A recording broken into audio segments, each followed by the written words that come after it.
نام کی ڈویژن بناؤ تحریک ہے.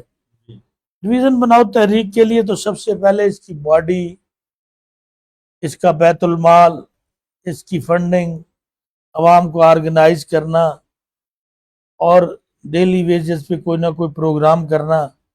میں سمجھتا ہوں کہ کوئی بھی تحریک چلانے کے لیے اس کے لیے فنڈنگ کی ضرورت ہے. اس سلسلے میں نہ آپ کی کوئی کوشش ہے نہ کوئی کاوش ہے، آپ اپنے ہی بل بوتے پہ جو رابطے کرتے سو کرتے ہیں، ادروائز کوئی سسٹم نہیں ہے. نہیں سر، وہ مطلب ہے میں اس بارے میں عبدالرحمان فرید صاحب کا 5 صدر تھے تو وہاں کی اسٹرکچر ہوئی تھی، بنی تھی. وہ اسٹرکچر الحمدللہ اب بھی وہ اسٹرکچر موجود ہے، لیکن وہ فوری مہم کے طور پر چل رہی ہے، ایکٹیو نہیں ہے. اس میں زیادہ یعنی اس وقت 14 سال علی گجر صاحب بھی دور پر آئے میری بھی، اور اس والے گوپلا بھی تھے. اب اس وقت بھی الحمدللہ یہ ایک اسٹرکچر ہے جس میں صدر سیکرٹری بہت بڑی منظم قسم ہے. البتہ یہ بات درست ہے کہ اس کو جس لیول پر عوام کے اندر جانا چاہیے تھا موبلائز وہ نہیں کر. ہمارے جو ہے وسائل کی کمی کی وجہ سے وہاں تک ابھی تک ہم نہیں پہنچے. لیکن یہ وہی طریقے جو چودھری اسد نے اور میں نے اور ایک دوستوں نے عبدالرحمان صاحب نے اور شروع کی تھی، آج بھی اس کی اسٹرکچر ہے. میں صدر ہوں، سیکرٹری جو ہے عبدالعزیز کھوکھر صاحب ہے. اسی طرح جو ہے یہ ساری جتنے بھی یہاں دوست میری رائے ہے کہ ٹھیک ہے اسٹرکچر موجود ہے، اس کو موبلائز نہیں کیا جا رہا. اس میں آپ کا ایک اعانت کرنے یعنی فنڈنگ اکٹھے کرنے کے ذمہ داری ایک شخص کے ذمہ لگائی جائے. وہ مخیر حضرات سے ملے، وہ وہاں سے فنڈنگ ریز کروائیں، پھر اس سلسلے میں اس پروگرام کو آگے سے آگے بڑھائیں، چھوٹے پروگرام کو بڑا کریں تاکہ حکومت وقت پر ہماری تحریک کا اثر پڑے. اور لیا کو ڈویژن بننا چاہیے. ہم دام سخن ہر لحاظ سے اس تحریک کا حصہ ہے اور خواہش رکھتے ہیں کہ اسے ایکٹیو کیا جائے اور زور و شور سے کام. بہت مہربانی چودھری سرادہ گجر صاحب اور اسی طرح ملک افتخار جکر صاحب نے مکمل طور پر اپنی پوری یعنی کہ تمام وسائل جو ہے وہ دینے کا یقین دلایا ہے. اور ان کی مشاورت سے انشاءاللہ تعالی اس کو ہم پروگرام کو، ہماری تاریخ کو ہم انشاءاللہ منظم بھی کریں گے اور اس کو عوام تک لے جائیں گے. اور انشاءاللہ اس کے وسائل جو ہیں وہ بھی ہم انشاءاللہ پیدا کریں گے. اور یہ وہ وقت دور نہیں ہے جب یہ ہمارا جو حق ہے، مثلا 4,40,000 ہمارے 9th اور 10th اور ایسے بچے ہیں وہ ڈیرہ غازی خان جا رہے ہیں، وہ غریبوں کے بچے جا رہے ہیں، ان کے وسائل نہیں ہیں. تو کم از کم یہ اگر ڈویژن بنے گا تو ہمارے وہ بچے جو ہیں اب بھول یہاں آ جائے گا. بہت سارے دفاتر یہاں پہ اور انشاءاللہ تعالی آپ کے مشورے سے ہم انشاءاللہ آگے بڑھائیں گے. اچھا یہ بات ساری کلیئر ہوگی. اب صورتحال وہی آ رہی ہے. اب اس ہمارے اس کو دلی ہے، اس کے جو معاملات ہیں یعنی بلنگ ہے خاص طور پر، تو اس میں بھی کوئی ریلیف جو ہے نا آپ کو نظر آتا ہے؟ سر میں تو یہ بات کہہ چکا ہوں کہ ریلیف نام کی تو چیز ہے ہی نہیں. مجھے سمجھ نہیں آتا کہ یہ IMF کا جو پروگرام لے کے چل رہے ہیں وہاں سے ان کو فنڈنگ بھی ہو رہی ہے، پیسہ بھی مل رہا ہے، یہ 10 گنا IMF کو زیادہ پیسہ کیوں دے رہے ہیں؟ یہ IMF کی ڈیمانڈ تو نہیں ہے کہ آپ پیٹرول کو اتنا کر دیں، بجلی کو اتنا کر دیں. رانا صاحب یہ ان کے اپنے ہی معاملات ہیں. اب میں کیا کہوں کہ جب عوام بلک رہی ہے، عوام رو رہی ہے، پیٹ رہی ہے، اور ہماری جو حکمران ہیں وہ اربوں کے حساب سے قیمت لگا کے اپنے جہاز لا رہے ہیں اپنے بچوں کے لیے، اپنے کے لیے. وہ کفیت سواری کہاں گئی؟ وہ بسکٹ کہاں گئے؟ وہ چائے کہاں گئی؟ وہ جو کہتے تھے ڈنر ختم، وہ بلوں میں کٹوتی ہوگی، آئل میں کٹوتی ہوگی، کوئی چیز نہیں سوائے ڈرامے بازی. اور اب بھی حکمران یہ سمجھتے ہیں کہ ہم نے عوام کے اندر نہیں جانا، نہ ہی ہم نے عوام سے ووٹ لینا ہے۔ فارم 47 کے تحت یہ دوبارہ حکمران بننا چاہتے ہیں، اور جب جو فارم 47 کی جو پیداوار ہوگی وہ جمہور کی پیداوار تو نہیں ہوگی، جمہور کے دکھ کو تو نہیں دیکھو گی۔ ملک پاکستان کے اندر اس سے بڑھ کر فسطائیت کسی دور میں نہیں ہوئی۔ ماشاء اللہ کے دور بھی دیکھے گئے، ڈکٹیٹر بھی آئے، انہوں نے بھی عوام کو سنا، عوام کو سہولتیں دینے کی کوشش کی، اس لحاظ سے کہ ہم جبر کی بنیاد پہ حکمرانی کر رہے ہیں تاکہ عوام کو ریلیف دیں، ہمارے خلاف آواز نہ اٹھے۔ اب تو آواز اٹھنے دی ہی نہیں جا رہی، میں تھوڑی سی اور آواز بڑھاؤں گا تو آپ مجھے روک دیں گے، اور تھوڑی سی تیز کروں گا تو انتظامیہ مجھے روکنے کے لیے پہنچ جائے گی، ایجنسیاں مجھے روکنے کے لیے پہنچ جائیں گے۔ وہ عوام کی بات سنتے ہی نہیں ہے۔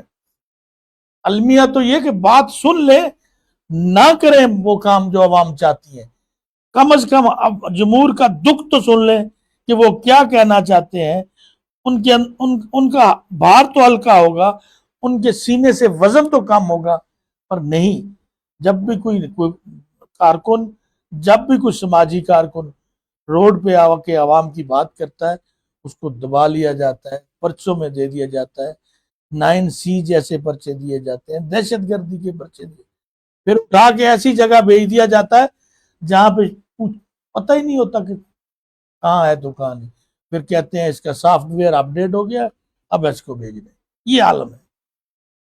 تو پھر یہ جو سر دیکھو، یہ تو بات آپ کی درست ہے، لیکن یہ جو لاوا ہے اصل سے یہ کب تک ایک نئی چیز تیز آ جائے گی کہ لوگ ہیں ان کا جو صبر کا پیمانہ لبریز ہو جائے تو معاملات جو ہے نا وہ زیادہ خراب ہوتے ہیں۔ لہٰذا ہم ارباب اختیار کے لیے اپیل کرتے ہیں کہ وہ عوام کی نبض کو دیکھیں۔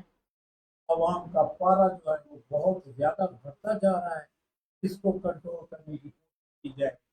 تو سب ایک اور بڑا دکھ والی بات کرنا چاہتا ہوں، جو یہاں پر پنجاب کے اندر جن سکولوں کی تعداد کم ہے وہ تو پرائیویٹ کیے جا رہے ہیں اور وہ حوالے کیے جا رہے ہیں پیپ کے، اور جن سکولوں کی تعداد زیادہ ہے جو اچھے چل رہے ہیں وہ نواز شریف ایمیننس کے نام پر ان کو بھی پرائیویٹ کیا۔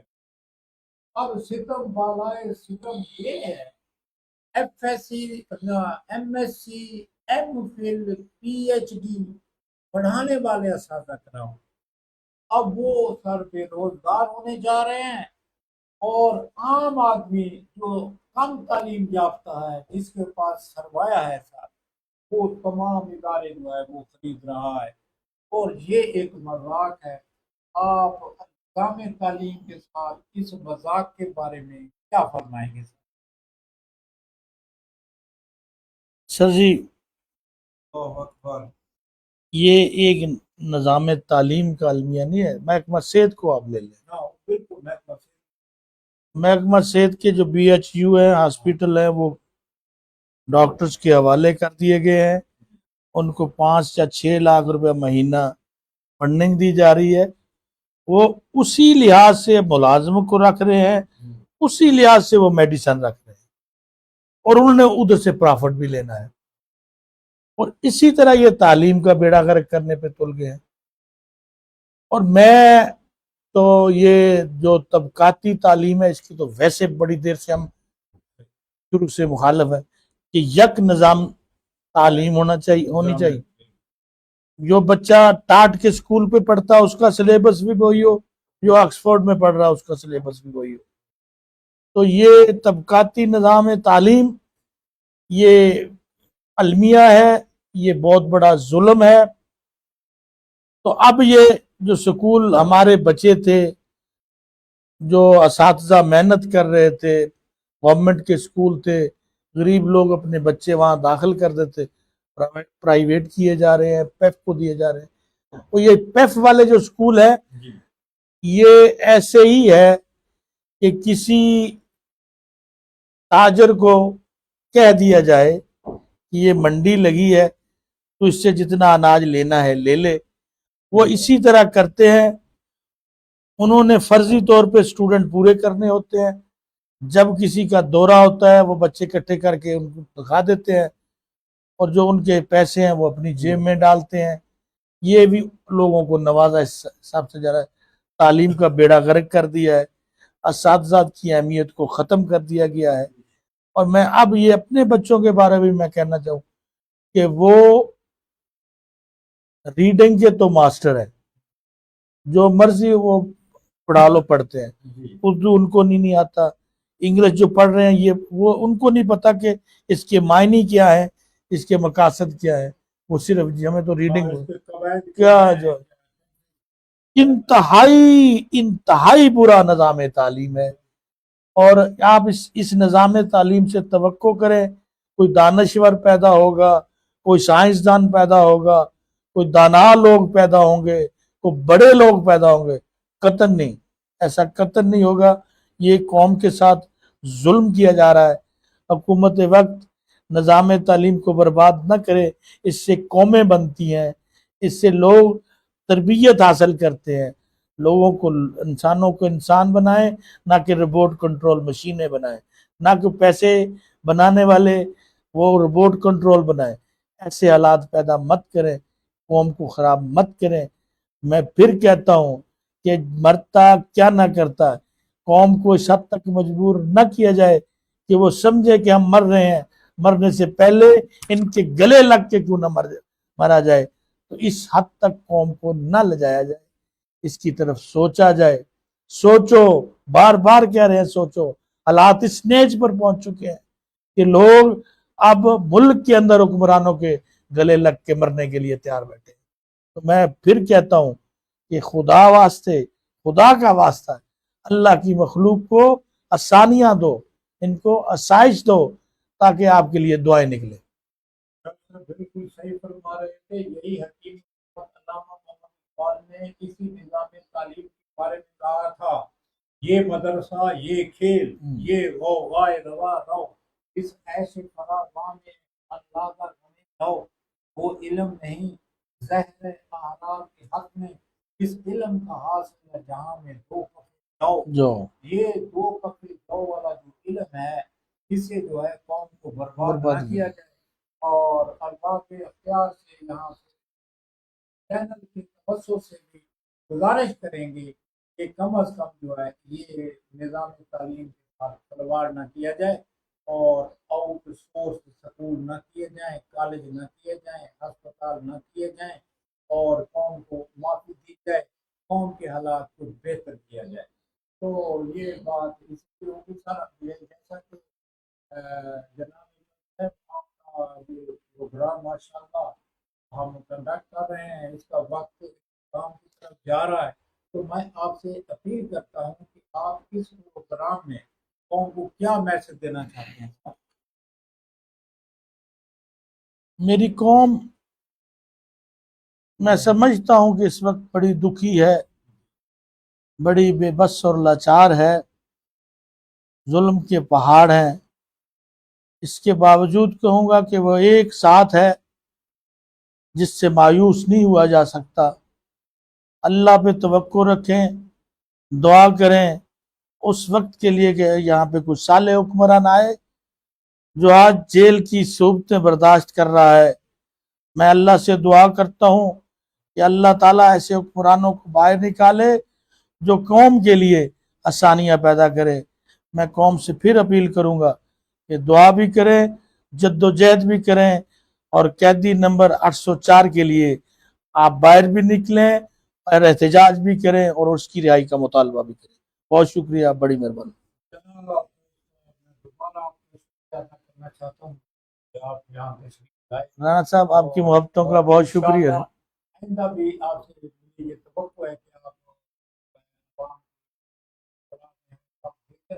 انشاءاللہ. اور اسی طرح میں اپنے تمام کرتا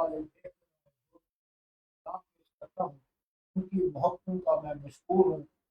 ہزاروں کی تعداد میں وہ ہماری حوصلہ افزائی بھی کرتے ہیں اور ہمارے پروگرام کو